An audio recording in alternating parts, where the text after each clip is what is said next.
Nandito na naman ako. Siyempre, good morning, Jan, at good evening dito. Eto, magandang pag-usapan natin, no? Pag-usapan natin itong si Meow Meow at ang kanyang nalalapit na mga demandang kakaharapin.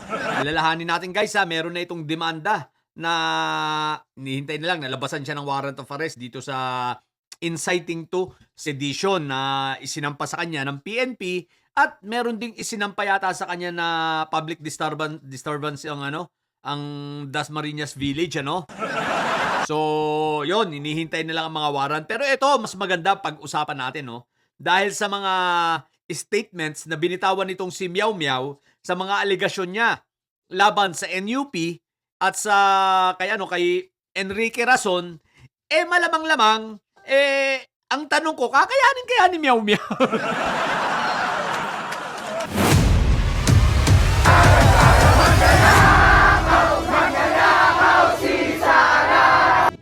Kakayanin kaya ni Meow Meow ang mga demandang paparating sa kanya?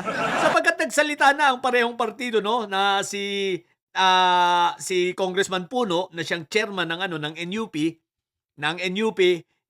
dating partido rin ng tatay nitong si Meow Meow at dati niya ring partido, na sila ay kukuha ng gagawa sila ng mga legal na hakbangin, no, laban dito kay Meow Meow upang ito ay papanagutin.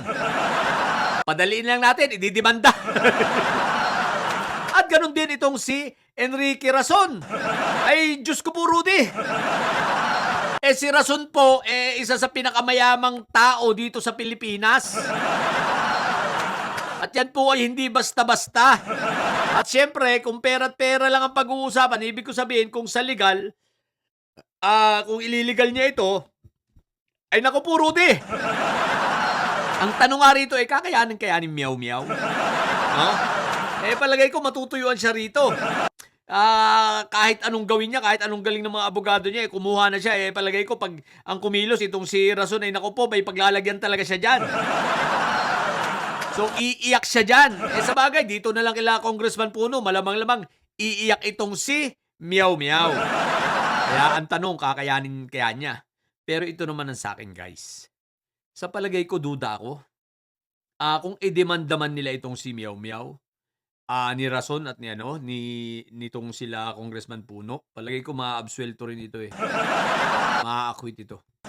Yun na ang paniwala ko maa-acquit ito. Alam niyo po kung bakit? Ito kasi yan.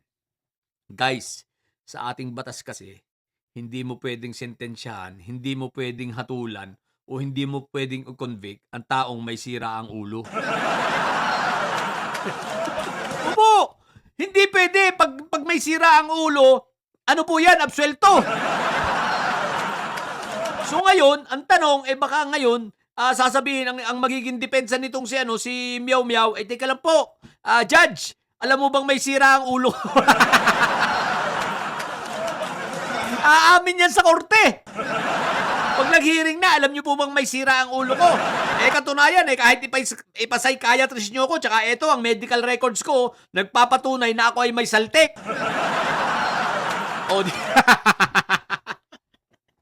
Kaya ang ending, hindi kaya mag-aaksaya lang ng sa bagay, pwede naman turuan lang ng leksyon. Pero sabi ko nga, baka mag-aaksaya lang ito ng mga to ng demanda.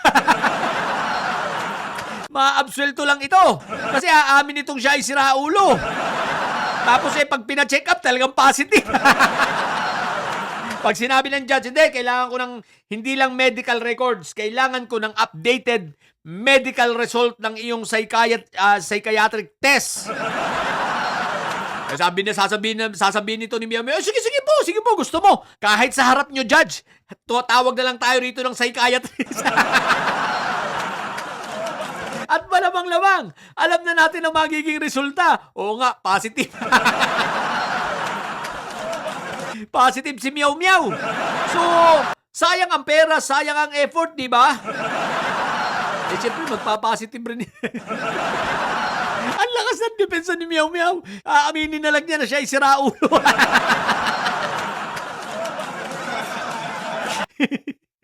Hoy! Kongreso!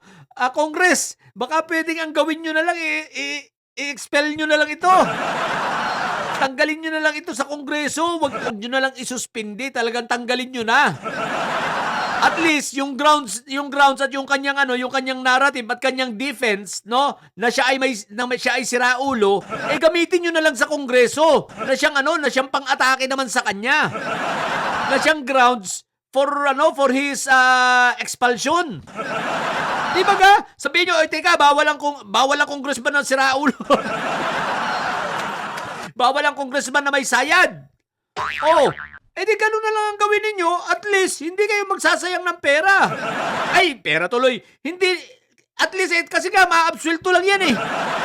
Isipin ninyo, nandiyan pa rin yan sa Kongreso kung maabsulto yan. Oh, di ba, ano na lang, gamitin nyo na lang yung grounds. Para patalsikin na lang yan at tanggalin sa pagiging congressman dahil unang-una, bawal naman talaga ang congressman na siraulo. Pinapayagan ba sa ating batas na yung congressman ay may saltik? Pinapayagan ba sa ating batas na yung congressman ay may sayad? Sablay na nga tayo sa vice president natin eh. Pati ba naman yung mga congressman na yan? Malamang yan, kung madedemanda rito si Lipiste, malamang yun din ang depensa niya. Pero, naiisip ko ngayon? Hindi kaya si Sayad maging depensa rin siya ay may saltik. Sasabihin ni Sayad, pag tumakbo na yung mga criminal charges sa kanya, mga sa ombudsman, no? Tapos umakyat sa Sandigan Bayan, yung mga plunder niya, malversation, sasabihin niya sa judge, teka lang, judge, hindi mo ako pwedeng sentensyahan.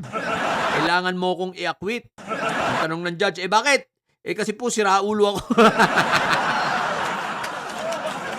Ako po ay may sayad. Hindi mo ba nakita, Vice President, ako may sayad? Hindi mo pa ba nahahalata sa akin pagsasalita na ako ay may saltik? Ako ay itok-itok. Saan ka na ba nakakita ng normal na tao na yung pandesal, ginawang World Pandesal Day? At yung pandesal, yung tuyo, ginagawang palaman sa tinapay. Tapos, yung buwad, yung boneless, may buto. Di ba ako lang ang gumagawa nun? Sasabihin ni Inday Sayad sa judge. Kukumbinsin ni Sayad na siya ay siraulo para wag makonvict. Pero syempre, hindi na darating sa puntong yun. Kumbaga, kinekwento ko lang ito. Ito siguro yung gusto niya maging depensa, pero hindi nga, tatakas nga yan, di ba? Usapan uli natin yan. Naisip ko lang. Kasi si Meow Meow baka maabsuelto yan dahil yun ang ikakatwiran ni Meow Meow. Siraulo siya. May saltik siya, sasabihin niya. Kaya hindi siya pwedeng i-convict. Kasi nga siraulo. Kaya siguro malakas ang loob ni Meow Meow na magsasalita ng ganyan. Sabi niya, hindi naman ako makukulong. Hindi ako masisintensyahan kasi nga siraulo ako. May saltik ako sa ulo kahit tingnan ang medical records ko. Ang galing ng lusot. What the heck? Lugi si Rason dito. Tsaka itong sila Congressman Pulo. Walang kalaban-laban. Ay, nako. So, yun lang. Comedy.